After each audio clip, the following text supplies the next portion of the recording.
In the words of legendary Sportsline anchor Jim Taddy, yes, guy.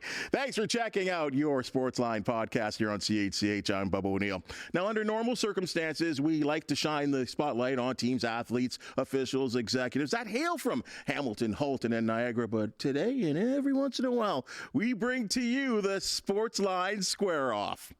Well, this Brock University sports management grad quickly came to the conclusion that being in front of the camera was his calling. He honed his skills at the Weather Network, Global TV, and Rogers, but in 2011, he invaded the hearts of those who watch CHCH, climbing the ladder from the insanely timed Morning Live First Edition program to the adventure reporter role to his present gig as the Morning Live anchor, where he covers the likes of news and entertainment, but most important, sports. My pal, Tim Bolen, sits right beside me here. Great to have you here, bud. Hey, buddy. Hey, man. Hey. What's up, buddy? How are you, pal? This is awesome. But this is also weird because we have worked together for a dozen years, but we never see each other. So people don't understand that. They're like, hey, what's Bolen like? Yeah, we don't see each other. I'm like, I don't see the guy. We live completely different lives for the most part, especially when I was doing the 6 and 11. Yeah. This gives us an opportunity to catch up and talk on sports. In fact, our communication for sports was on social media. Yeah, pretty much. Or just an email here or there, or talking about this, or thanks for providing that. So it's cool, and congrats. That looks great. It's good to be. It's weird to be on this side. Yeah. Oh yes, for sure. Talking, but let's have some fun because there's some stuff to talk about. There certainly is. But before we get to that, and I don't think we really get an opportunity to really kind of dive into Tim Bolen, what makes him like your whole TV journey. You're going deep here. Well, I think people are interested, and I think that's what we like to do here on the Sportsline Podcast is kind of get into who you are, what made you who you are, and you've had an interesting. You were acting at one time. Your TV journey is exceptional to get you to where you are now. Failed actor, big time. I was horrible at it. I've told this story a few times on our show too because there was one time I think it was like Ocean's 11, and I watched that movie. I'm like, I want to do that. That seems pretty cool. Seems like they were having a pretty good time because I was out of school. I had taken sports management at Brock University. I had moved to Toronto. I was in a sales job and just not really liking it.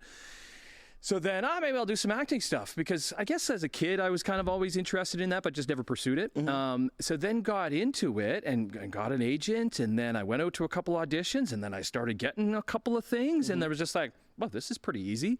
And I remember then I went like 0 for 96 at auditions.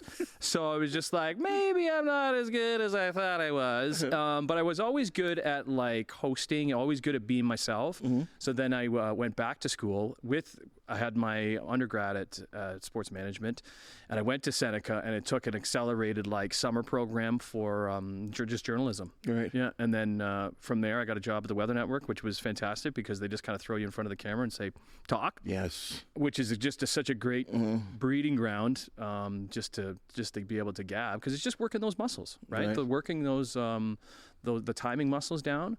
And then from there, I've had a lot of cool gigs, but it's coming up on I think 13 years here at CHCH. Well, and it all started, and I did call it the insanely timed first edition Morning Live program. Can you just give our listeners and viewers aspect of what it was like to anchor that program? Yeah, what was it? Based on the timing? Well, it was the earliest morning show in Canada. That was our claim to fame. Myself and Jacqueline Colville at the time, we went on the air at 4 a.m. 4 a.m. because they thought, and listen, here's the thing that was cool about it. We were on the air for 2 years. And there is people that would watch because there is a lot of people that are up early. There's like in this town, in Hamilton, a lot of shift workers. That's right. You know what I mean? A lot of people working odd hours. So we did get a good little following because it could be a little bit looser. Right. You know what I mean? Yeah, you wanted to get the news out. 4 in the morning, better be. Totally, it has to be, right? And because all of these stations in the States, they start at 4. They all start at 4, and it has just a looser kind of a feel to it. So it was a lot of fun. We did have tons of fun, and again helped work myself into the morning show stuff. And then when that came to an end, was able to jump on board the main show. And actually, even a year after that, I started doing some sports chats, and then that's kind of been able to continue on for 12 years. And it's been really cool because I just see myself as, I'm not a sports expert. I'm not the biggest like stats guy, but I love a good story. And in sports, the best storytelling is in sports because it's not written. You go into something, it's unwritten until the end of it, and yes, the unpredictability. It really is like a reality TV. For sure. Right? And just so many things can happen to that. Just before we get into the sports thing here, and your love for sports, I mean, that adventure role that you had on Morning Live, I think that kind of introduced you to people here in this area because you got out. You did different things. And one thing I will always give you credit for, you were never afraid to do anything. Thanks, man. I do miss it because now being at the desk, you're not able to get out into the community as much and see faces and chat with people. But Emily's taken it over and she's doing a great job. I always wanted to.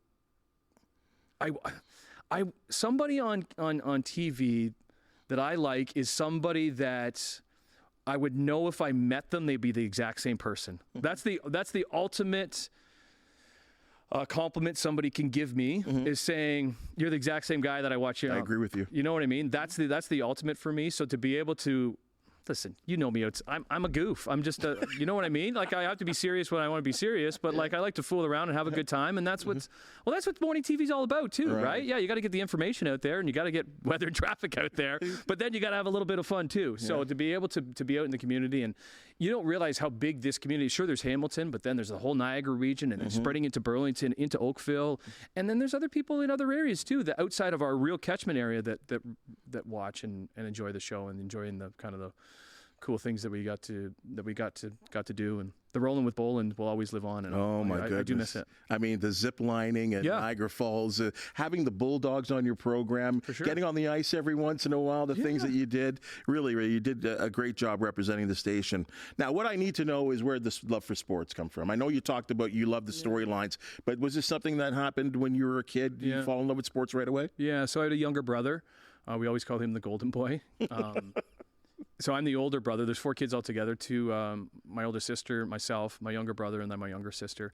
And we had an uncle that was my mom's youngest brother, my Uncle Dan, who was around, like, he wasn't the same age as us, but not that much older than us. And when he would be coming over, we'd always be playing baseball in the front yard because we're farm kids, right? So I grew up at a farm. So anything that you could do not to be trying to get out doing chores. Okay. So if it was on the front ice rink, or if it's playing ball in the yard. The love of sports came from that, and that's and then baseball, like listening to baseball on the radio or the summers, the soundtrack of the summer, Tom and Jerry, you know what I mean, the soundtrack of the summer. And then and then Brock University had the sports management program. I just had to. I thought it was just really neat to be able to do it. And even like you said, Jim Taddy, because we were farm kids, so we didn't have the TSNs at the time of the at that time. So it was Sportsline. That's right. It was with Mark and Jim. You know what I mean? Yep. And then Gene later on, and all of those. What they did in that time was, I mean, it will stand in the test of time as really Canadian sports TV history. Yeah. So it's pretty neat to be able to use the title still here. It is. I consider it an honor, quite honestly. Even in the other incarnation, working with Hebshire. In fact, you know what? I don't know. I can't say this for sure, but I did a lot of work with Jim at TSN Radio 1150 when that was still here in Hamilton, and obviously I did lots of work here with Hebsy. I don't know if there's anyone that did work with both. I know lots of people that did work with either. Yeah. I worked with both at some time in my life. And boy, they couldn't be any more different. They couldn't, but I could see why, I watched at the time, what an amazing chemistry. We know that about television. Chemistry is key.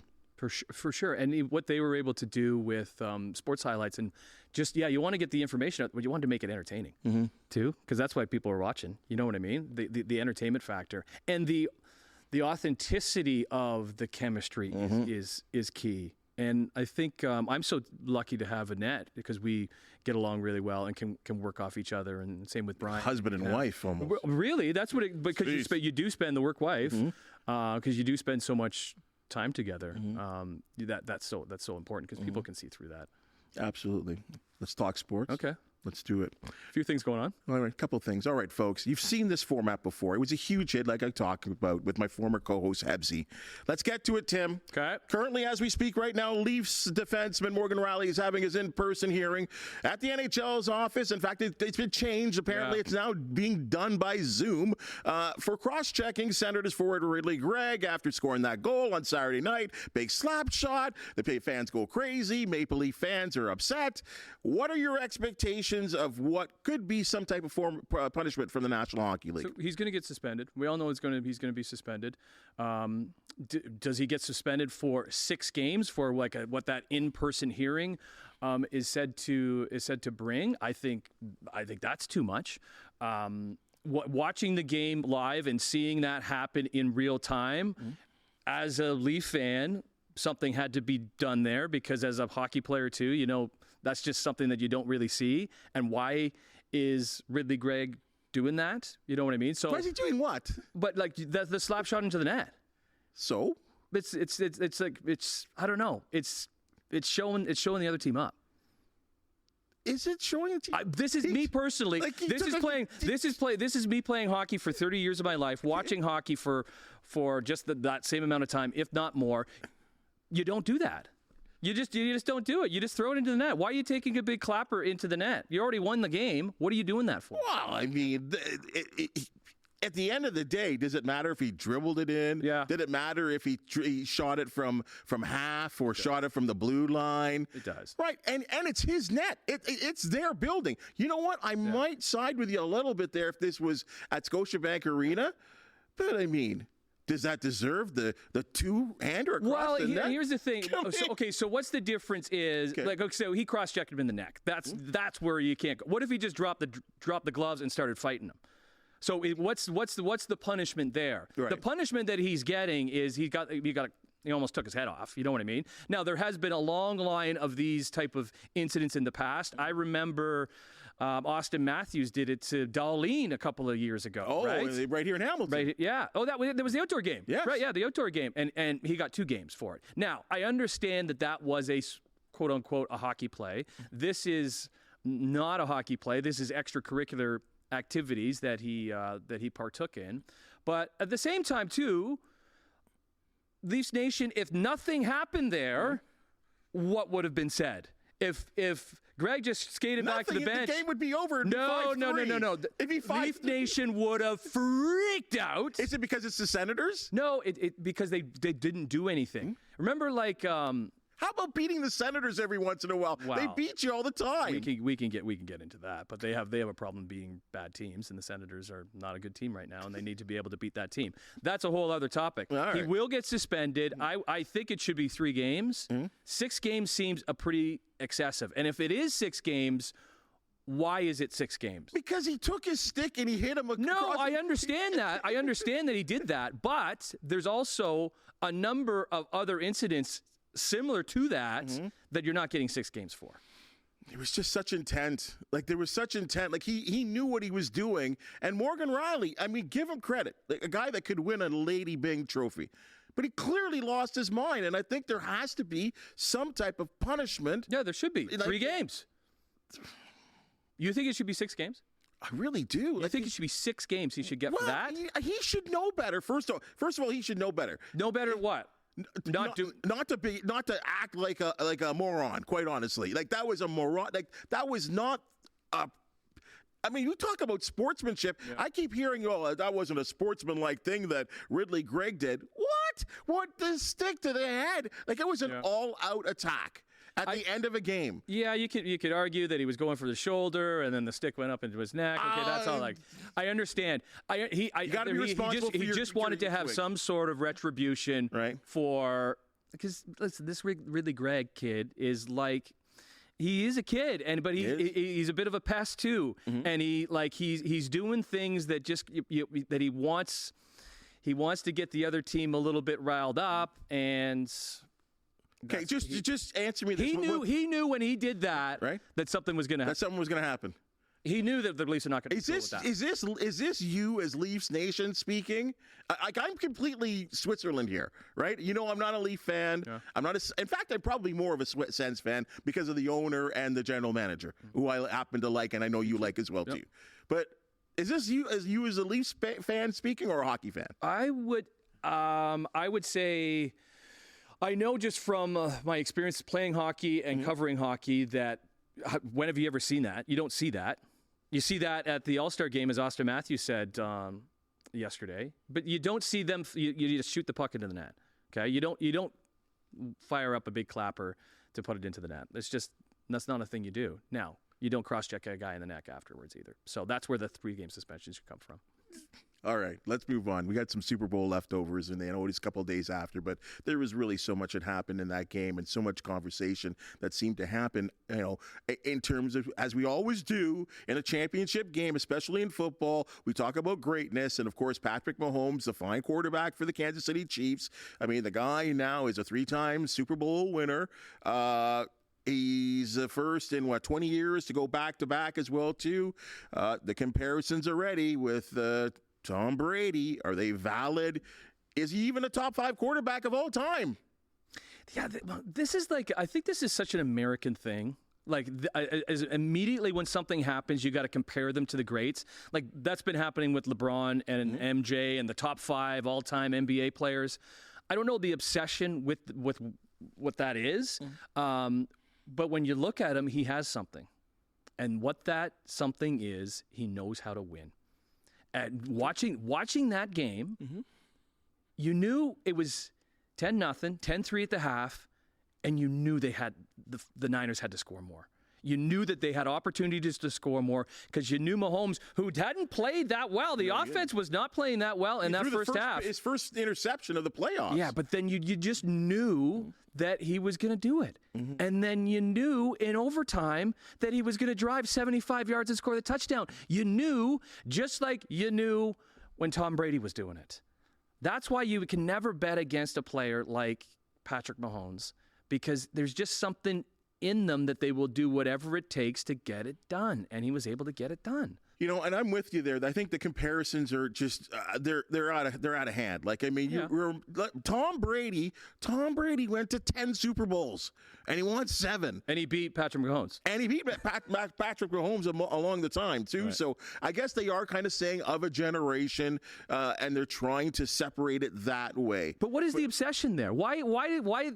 It's a lot of fodder. You know what I mean? It's a topic of conversation on this type of podcast and all these type of different podcasts, because it's a good conversation, because it can be heavily debatable. I don't think he's even close. Like, you don't think close? Well, no. How about a Montana? 4 for 4. Okay. 4 for 4. 4 for 4. MVP in 3 of those 4 games, and doesn't throw an interception in those 4 Super Bowls. Okay, so he's ahead of him. What about the likes of a Bradshaw? 4 for 4, right? And I think Aikman, like, does he deserve the? When we start getting into different eras, like, is that how do we? But that's the whole thing. How do we do that? It's a GOAT of the greatest of all time. Yeah. So it opens it up to that discussion, right? I think. Well, for the longest time, it was Brady and Montana. Remember those years? Like, we don't forget that anymore, because he blew past him. Now he has 7 to Montana's 4. But Mahomes there being 3 out of 4. This was the year that you had to beat him. Right. This was the year. Their defense was the star of that game. Like, Chris Jones was the star of that game. Correct. His receivers, Travis Kelce's getting a little long in the tooth. Like, what happens going forward? If they were able to re-up and get some receivers for him, I don't know. How are the Niners? You see in Vegas, they're the favorites next year? Yeah. How is that possible? Isn't that odd? I found that very, very odd, almost disrespectful to the Chiefs in a way. And you're right, because they were stripped, and I'm talking about the Kansas City team, their offense, stripped of guys like Hill, who were difference makers in terms of a wide receiver. And you know what? The regular season was bumpy for the Chiefs. There were times they weren't even sure if they would be like the lowest seed in terms of a wild card, or where they would be. But they lost 5 of 8. They lost 5 of 8 games. Sure. We were writing them off. And you see that, too, once the star quarterback gets paid the big bucks. You know what I mean? But they were still able to get around it, because that star quarterback is Patrick Mahomes. They had to beat Miami in one of the coldest games in NFL history. They had to go into Buffalo which is not easy, and you had to go into Baltimore, and you beat you beat the likes of Allen and the guy who's going to who's won the MVP. So you got to give him his flowers, but I'm not ready to call him the greatest of all time. No. That's too early. But he has that. He has that winning mentality, which is so hard to have. Like Brock Purdy, he played pretty well, to be honest. Yeah. You know what I mean? But I don't know if he has what Patrick Mahomes has. You know what I mean? Right. And that'll develop over time. We'll find out more about Purdy, and you're right. His story was incredible. And had they won, what an incredible story. He becomes the next Kurt Warner of the National Football League. Okay. All right. This is real sensitive. I can't believe this is as sensitive a topic as it actually has become. Travis Kelce, Taylor Swift, the shots on during the game, the makeout session after winning the Super Bowl. Do you care about this couple? You know, her coming from Tokyo. Do you care? Do you not care? Are you indifferent to it all? I found the Super Bowl, they didn't show her as much as I thought they would show her. Did you notice that? Well, the over-under, I had to look this up, and you know I don't gamble, was 5.5. It blew, 5.5 times? 5.5 times was the over-under, and it blew past it. Okay. It blew past it. I believe it was like 12 times during the game, and then plenty times after the game. You know, and here's why you know it was going to happen, because the ratings have come out, and you look at those ratings, both here in Canada and in the United States, of record ratings for Super Bowl. And I can look at the party that I had at my house, which has become an annual thing, year 22 and going. Still a strong turnout. We had about 20 adults and then 20 kids, because those adults that have been coming all those years now have kids. And the kids, who do the kids want to be seeing? They want to be seeing Taylor Swift. They had an interest in watching the game because they want to see Taylor Swift and how many times she's going to be on. I don't have a problem with it. I don't care, because as a lover of sports and a lover of big games like the Super Bowl, where everybody can come together and enjoy a sport and the storylines that take place, I'm totally fine with it. You're right. It's hard to argue this, because is it great for sports? Is it great for the National Football League? Of course it is. Is it great for the television network, which in this term was CBS? Of course it is. But I think it's a little obsessive, don't you think?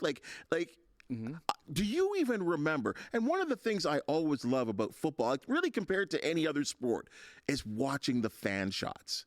Like watching go to a Bills game. You've been to a Bills game. You've watched Bills games. The fans are crazy. They do wild things. They're having a great time. I don't remember one shot of the fans in that entire Super Bowl. Because they couldn't afford a ticket. That's a whole other thing. Other than LeBron. I mean, yeah, you're right. They showed the shots of, there was one portion they showed Jay-Z, Beyonce. They showed all the stars. Yeah. Other than that, they were dominant by, Travis has got it. Do we have to have a shot of her reaction after every 5-yard reception? Yeah. I can understand your take on that. I don't have an issue with it, because it is just bringing in more people into the big game. But yeah, it's not going anywhere. It's not going anywhere, because it equals money, and we all know Raj and the crew, they like money. They love money. Will they get married? They actually do. They actually look like there's something there. Yeah, I don't know. They seem to like each other. I seem to have a crush on Jason Kelce. Goodness, how great is that guy? Yeah. Did you see him at the party after? Yeah, the after party? He was. With the wrestling match mask on. It's all fun for him. City, good. All fun and games. And I don't know, has he officially retired yet? I think he's retired. Yeah. I don't know. Let's stay on the football tip here, and let's go to the Canadian game. In our area, obviously dominated by the likes of the Hamilton Tiger Cats. Today is the beginning official day of free agency. So we had this free agent period where you could actually talk to players, you could negotiate deals, but they could not become official until this day. We have not heard of any of the pre-signed Tiger Cat players that have turned down contracts or changed their minds. So this is going to be a pretty different team. One person that has not been signed, who is sitting there on the sidelines and can be courted by any other team at this point, folks, is number 21, the soon-to-be Hall of Fame linebacker for the Hamilton Tiger Cats, Simoni Lawrence. Not signed. Your thoughts? Ooh, man, he is black and gold. He bleeds black and gold. For Simoni not to be a member of the Ticats, I don't even know what that would mean. On the other side, I love Simoni. I love what he does for the community. I love what he does for the city. I love his investment in community and in charitable organizations and his energy. He's been on this couch with me many times. It's amazing to try and encapsulate what his enthusiasm, not only for football but just for life. Mm-hmm. They didn't win though, and when you're not winning, now granted he had a great season last year. Yep. If he had a tough season like the year before in 22, okay, I can maybe see maybe it's time to move on. He had a good season, but maybe Ed Hervey is looking at the situation and saying, who are maybe some other guys that can get us past where we were for the past couple of years? If that happens, you get messages, I get messages all the time about why have they not signed Simoni? And that might be a more casual fan, which is fine too. That's going back to the Taylor Swift stuff. The more people that have eyeballs on the Ticats, the better. And he does bring in an audience that are not football fans. So I wonder if that's a factor involved in this. It's tough. You're right, but there's also something, and I know he was in here sitting right where you are, and just he's in great shape. Yeah. But he's also 36 years old, and I know we had these questions. You talked about Tom Brady and he was one that defied for the longest time, and eventually it does get you. Father Time gets you eventually, but some a little quicker and a little slower than others. And there is that Bill Belichick thought of getting rid of a guy 1 year prior to when you think he's got nothing left, where maybe he has some value. Well, obviously the Tiger Cats, he's a free agent right now, so he could go to the highest bidder right now. If he does not get signed by the Tiger Cats, my worst fear, my absolute, you know what I'm saying here, is if he wears number 21 in the double blue. That will, hey, Bills fan, Thurman Thomas ended his career with the Miami Dolphins. Yes, folks, if you didn't know that. Bruce Smith with the Washington, he got the all-time sacks record as a member of the Washington then Redskins. Eventually, Joe Montana, Kansas City Chiefs, not the 49ers. Pro sports, and this happens sometimes. And I just kind of have a feeling right now because it's connection to the area? His connection to the area, his play on the field, his wanting to be here. You don't get, there's a lot of athletes out there. You and I have covered athletes for years, and to the highest bidder we go. This guy wants to be here, right? And he was willing to take a pay cut. He's been very vocal about that. He took a pay cut to be here the year before. And to not be here just doesn't seem right. Oh, man. There's a spot for him. I think. But he wants to start. And I don't know if the new general manager, who really has no allegiance to him, his job is to put together the best team he believes that he can put together. So we'll find. What did he say? Hervey said? There was a saying that I'd read, and I'm paraphrasing here, that basically that it's great to have great guys in the area that are great community guys, and in that sense, but this team hasn't won in 25 years. Yeah. And it really does boil down to that, folks. No Grey Cups since 1999. We're coming up on the 25th year anniversary of a team in a 9-team league, sometimes 8, that have not won a Grey Cup. It's baffling. Do the math. I don't know what the percentages are there. It just shouldn't happen. Raptors, gone from a championship team to a bunch of no faces, except for a couple and the likes of R.J. Barrett, Scotty Barnes. They played the likes of the San Antonio Spurs last night. He walks off the court. Embarrassing loss to the Spurs. Scotty Barnes, all-star player, supposedly the new leader. And what I'm concerned about is when you look at the track record of what's happened since the championship years, and I know there was COVID after, so you give them a free pass. Do you still believe in Masai and putting together a winning team? Ooh, I don't know. If they're putting, I'm worried about Scotty Barnes. I just don't know if, I think he's not the guy. Listen, he has all the talent in the world, and I know he's still young. I know he's only in year 3. But at this point, it's just inconsistencies and taking plays off and walking off early after getting blown out by super rookie Victor Wembanyama. There's just, you see a lot of good in him, and then you see, let's say, last night where it was not as good. Held under, I think he had 9 points. He did have 7 rebounds and 7 assists. So he overall a good all-around player. But is he the guy to motivate the team going forward? I'm always interested when Fred talked about the team last year. There was friction somewhere. Clearly. And who was it? I don't know. He won championships with the other guys. Yep. Is it with those guys, or was it this new crop that's coming in? I think he actually said that there was. I don't know if he used the word friction, but there was something between the younger guys and the championship guys. Yeah. He said that. Yeah. And you know what? In some ways, Siakam, who we're going to see in a couple of days in a new uniform in Toronto, he's alluded to it as well. Yeah, I'm worried that they're going to be bad for a long time. You know what I mean? Because even if you look back we're going back to like when Masai first came, there was some luck involved in how things rolled. Remember, like he was trading Kyle Lowry. He was trading him to the Knicks, and James Dolan nixed that trade. You know what I mean? So then that kept Lowry here, which kind of propelled the organization. There was just a number of moves that worked out really well in the Raptors' favor. You do need that. You need talent, which a lot of teams have talents. You need persistency, and you need a little bit of luck. So now going forward,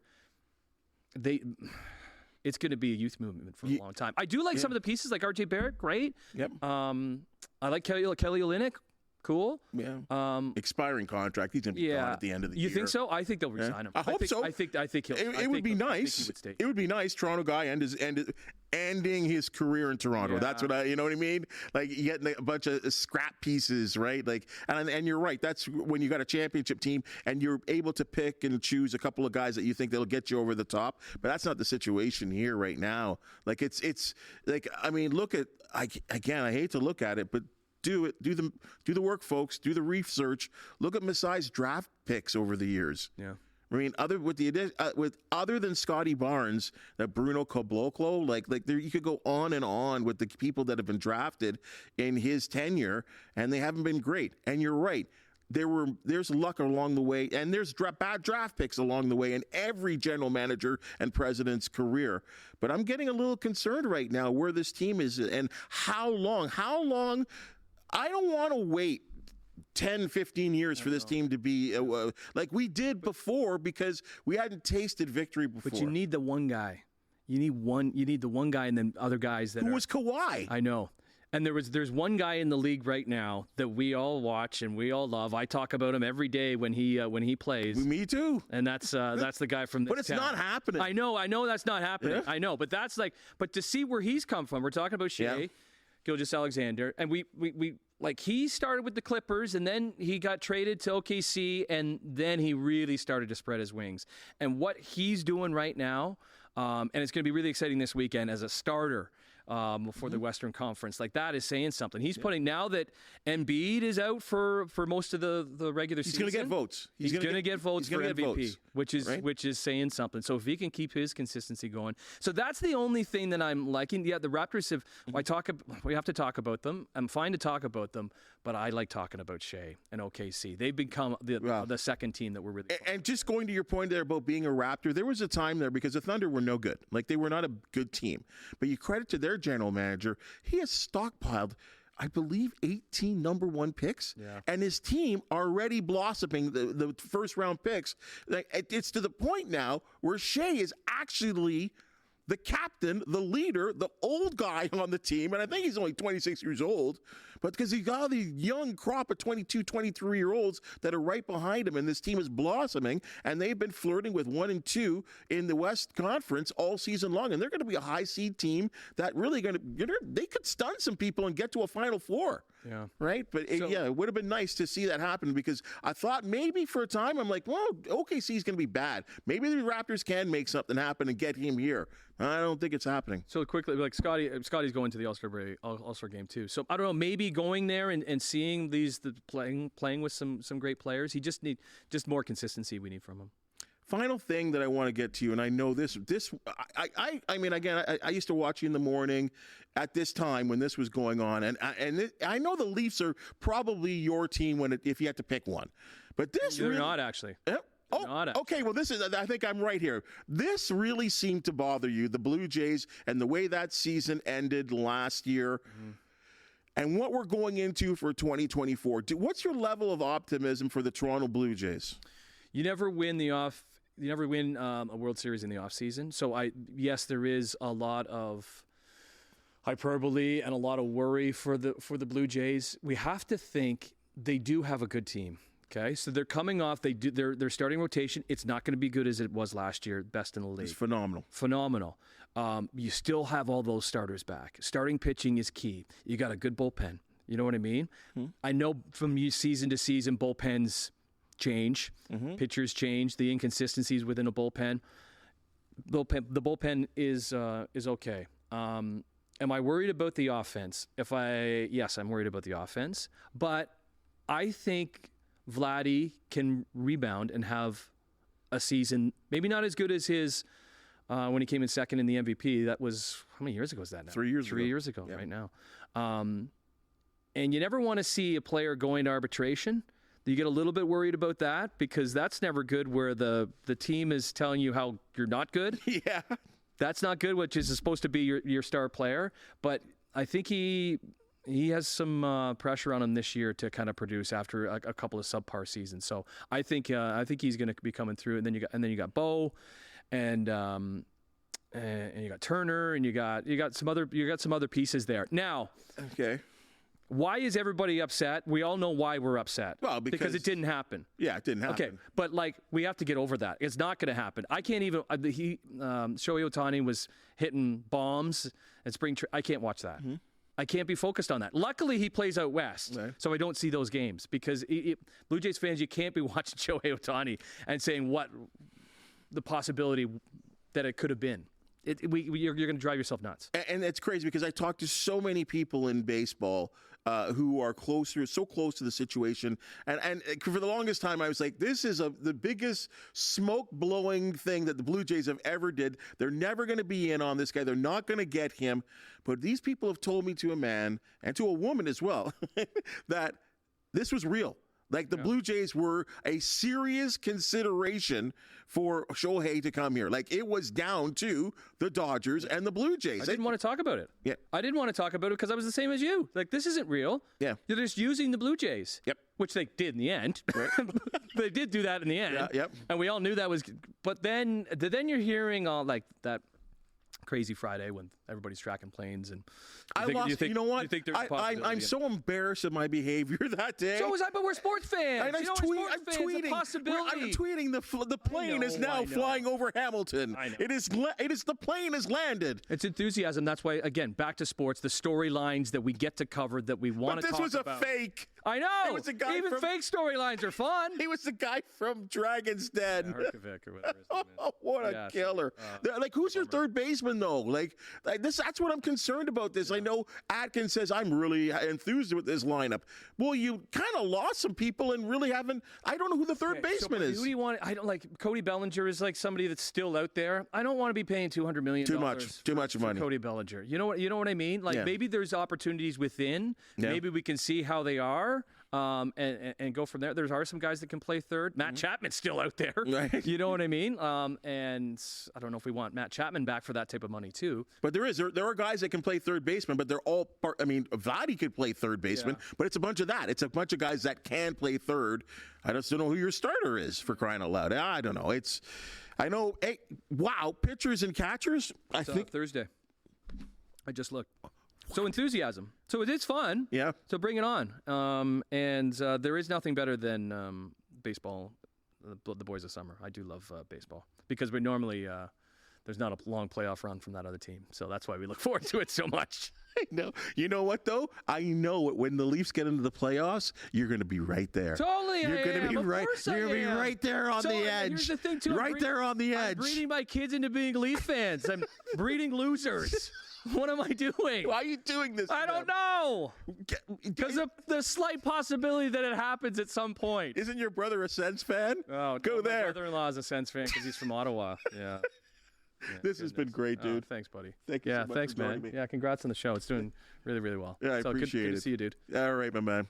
Hey, that's your Sportsline podcast for the day. And as you've just seen and heard, we love talking sports. And if you do know of an athlete or someone, a team or an event to promote the Sportsline podcast, do want to hear from you. Please hit that like and thumbs up, subscribe button. And if you certainly do have something to say, just like Tim, please comment.